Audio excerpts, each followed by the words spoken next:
चलिए जानते हैं भारत के हर जिले और हर क्षेत्र की फटाफट बड़ी खबरों को केवल 5 मिनट में। तो वीडियो को लाइक करके चैनल को सब्सक्राइब जरूर कर दें।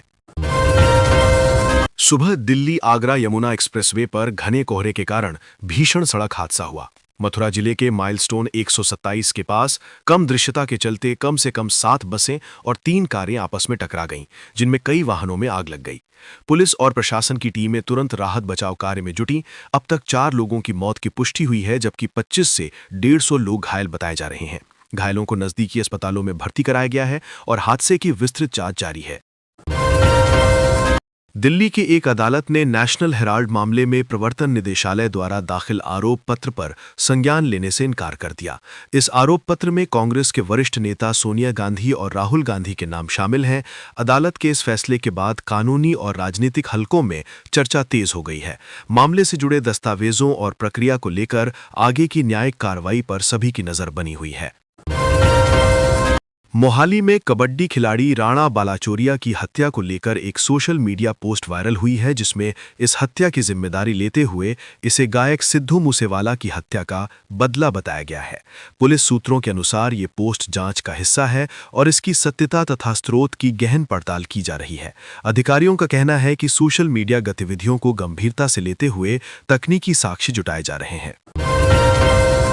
भारतीय रुपया मंगलवार को लगातार चौथे कारोबारी सत्र में रिकॉर्ड निचले स्तर पर पहुंच गया। विशेषज्ञों के अनुसार भारत अमेरिका व्यापार समझौते को लेकर अनिश्चितता और वैश्विक आर्थिक दबावों के कारण मुद्रा पर दबाव बना हुआ है। निवेशकों में सतर्कता का माहौल है और बाजार की नज़र आगामी नीतिगत संकेतों तथा अंतर्राष्ट्रीय आर्थिक आंकड़ों पर टिकी हुई है। उत्तर भारत के कई हिस्सों में घने कोहरे ने सुबह के समय सड़क और रेल यातायात को प्रभावित किया। दृश्यता कम होने से कई ट्रेनों में देरी हुई और सड़कों पर दुर्घटनाओं का खतरा बढ़ गया। ट्रैफिक पुलिस ने लोगों को सावधानी बरतने की सलाह जारी की, जबकि नगर निकायों ने गिरते तापमान को देखते हुए बेघर लोगों के लिए रैन बसेरों की व्यवस्थाएं और मजबूत की। देश भर में विजय दिवस व्यापक रूप से मनाया गया और 1971 के युद्ध में मिली जीत की स्मृति में सशस्त्र बलों तथा पूर्व सैनिकों को श्रद्धांजलि दी गई। विभिन्न शहरों में कार्यक्रमों, परेड और स्मृति सभाओं का आयोजन हुआ।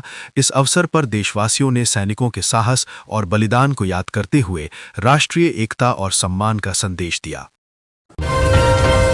ऑस्ट्रेलिया के सिडनी में एक सार्वजनिक आयोजन के दौरान हुई सामूहिक गोलीबारी की घटना वैश्विक स्तर पर चर्चा में बनी हुई है। इस घटना ने सार्वजनिक सुरक्षा और हथियार नियंत्रण को लेकर गंभीर सवाल खड़े किए हैं। अंतर्राष्ट्रीय मीडिया और सोशल मीडिया पर इस विषय पर व्यापक बहस हो रही है, जबकि सुरक्षा एजेंसियां घटना से जुड़े सभी पहलुओं की जांच कर रही हैं। चुनाव सुधारों और संस्थागत जवाबदेही को लेकर देश में सोशल मीडिया चर्चाएं तेज हो गई हैं। विभिन्न वर्गों के लोग मतदाता सूची की शुद्धता, पारदर्शिता और चुनावी प्रक्रियाओं में सुधार पर अपनी राय रख रहे हैं। इस बीच चुनाव आयोग ने आगामी राज्य चुनावों की तैयारियों की समीक्षा की और मतदाता डेटा की सटीकता पर विशेष जोर दिया। दिल्ली एनसीआर में वायु गुणवत्ता लगातार गंभीर श्रेणी में बनी हुई है, जिसके चलते ग्रेडेड रिस्पांस एक्शन प्लान के तहत प्रतिबंध जारी है। विशेषज्ञों ने लोगों को सतर्क रहने और अनावश्यक बाहरी गतिविधियों से बचने की सलाह दी है। वहीं भारतीय रेलवे ने सर्दियों में यात्रियों की बढ़ती भीड़ को देखते हुए अतिरिक्त विशेष ट्रेनों की घोषणा की है। अंतर्राष्ट्रीय स्तर पर यूरोपीय नेताओं ने यूक्रेन संघर्ष से जुड़े कूटनीतिक प्रयासों में प्रगति की जानकारी दी है। वहीं संयुक्त राज्य अमेरिका ने प्रशांत क्षेत्र में बढ़ते तनाव के बीच समुद्री सुरक्षा को लेकर अपनी नीति दोहराई है। वैश्विक शेयर बाजारों में भी सतर्क रुख देखा गया है, जहां निवेशक अमेरिका और यूरोप से आने वाले प्रमुख आर्थिक आंकड़ों का इंतजार कर रहे हैं। प्रधानमंत्री नरेंद्र मोदी ने 3 देशों की महत्वपूर्ण राजनयिक यात्रा की शुरुआत की है। इस दौरे में वे जॉर्डन, इथियोपिया और ओमान जाएंगे, जहां व्यापार, निवेश, ऊर्जा, सुरक्षा और सांस्कृतिक सहयोग जैसे मुद्दों पर द्विपक्षीय वार्ताएं होंगी। सरकार का कहना है कि ये यात्रा पश्चिम एशिया और अफ्रीका के साथ भारत के रणनीतिक और आर्थिक संबंधों को और मजबूत करने की दिशा में अहम कदम साबित होगी।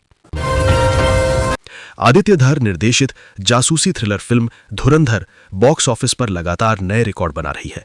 रणवीर सिंह अभिनीत इस फिल्म ने रिलीज के 10 दिनों में ही 500 करोड़ रुपए से अधिक की कमाई कर ली है। दूसरे वीकेंड पर सबसे अधिक कलेक्शन करने वाली हिंदी फिल्म बन चुकी धुरंधर अब साल की सबसे ज्यादा कमाई करने वाली भारतीय फिल्म बनने की ओर तेजी से बढ़ रही है। थाईलैंड में नेशन इलेक्शन 2026 अभियान की शुरुआत की गई है। द नेशन ग्रुप द्वारा शुरू किए गए इस अभियान का उद्देश्य स्वच्छ, निष्पक्ष और पारदर्शी चुनावों को बढ़ावा देना है। इसके तहत मतदाताओं को जागरूक करने, चुनावी प्रक्रियाओं की निगरानी और मतदान प्रतिशत बढ़ाने पर जोर दिया जाएगा ताकि लोकतांत्रिक मूल्यों को मजबूत किया जा सके। लिथुआनिया की राजधानी विल्नियस में अंतर्राष्ट्रीय मानवाधिकार दिवस के अवसर पर विशेष कार्यक्रम आयोजित किए गए। इन आयोजनों का मुख्य फोकस तिब्बत में मानवाधिकारों की स्थिति पर रहा। विभिन्न संगठनों और कार्यकर्ताओं ने तिब्बती लोगों की सांस्कृतिक, धार्मिक और राजनीतिक स्वतंत्रता से जुड़े मुद्दों को उठाया और अंतर्राष्ट्रीय समुदाय से इस दिशा में ठोस कदम उठाने की अपील की।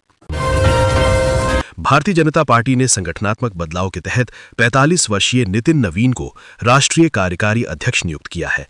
वे इस पद पर पहुंचने वाले सबसे युवा नेताओं में शामिल हो गए हैं। पार्टी नेतृत्व का मानना है कि ये नियुक्ति संगठन में पीढ़ीगत बदलाव और युवाओं की भागीदारी को मजबूत करेगी, जिससे आगामी चुनावों में पार्टी को नई ऊर्जा और दिशा मिलेगी। दिल्ली में लगातार बिगड़ती वायु गुणवत्ता के कारण स्कूलों को हाइब्रिड मोड में शिफ्ट किया गया है। गंभीर प्रदूषण स्तर को देखते हुए प्रशासन ने छात्रों की सुरक्षा को प्राथमिकता दी है। इसके तहत कुछ कक्षाएं ऑनलाइन और कुछ सीमित रूप से ऑफलाइन संचालित की जा रही हैं। विशेषज्ञों का कहना है कि प्रदूषण का यह स्तर बच्चों के स्वास्थ्य के लिए अत्यंत नुकसानदायक है। भारत ने बांग्लादेश की ओर से लगाए गए चुनावी हस्तक्षेप के आरोपों को सख्ती से खारिज कर दिया है। विदेश मंत्रालय ने स्पष्ट किया कि भारत किसी भी पड़ोसी देश के आंतरिक राजनीतिक मामलों में हस्तक्षेप नहीं करता। मंत्रालय के अनुसार इस तरह के दावे तथ्यहीन हैं और दोनों देशों के बीच पारंपरिक रूप से अच्छे और सहयोगात्मक संबंधों के अनुरूप नहीं है। भारतीय रेलवे की जमीन पर अतिक्रमण को लेकर सरकार ने कड़ा रुख अपनाया है। अधिकारियों के अनुसार देश भर में 1068 हेक्टेयर से अधिक रेलवे भूमि पर अवैध कब्जा पाया गया है। इन अतिक्रमणों को हटाने के लिए चरणबद्ध तरीके से कार्रवाई की जा रही है। रेलवे का कहना है कि इससे परियोजनाओं में देरी रुक सकेगी और सुरक्षा और विकास कार्यों को गति मिलेगी। 2025 का नोबेल शांति पुरस्कार वेनेजुएला की विपक्षी नेता मारिया कोरिना मचाडो को प्रदान किया गया है। उन्हें यह सम्मान लोकतांत्रिक अधिकारों, स्वतंत्र चुनावों और मानवाधिकारों के लिए उनके लंबे संघर्ष के लिए दिया गया। पुरस्कार समिति ने कहा कि मचाडो का योगदान उन लोगों के लिए प्रेरणा है जो दमनकारी परिस्थितियों में भी लोकतंत्र और स्वतंत्रता की आवाज बुलंद करते हैं।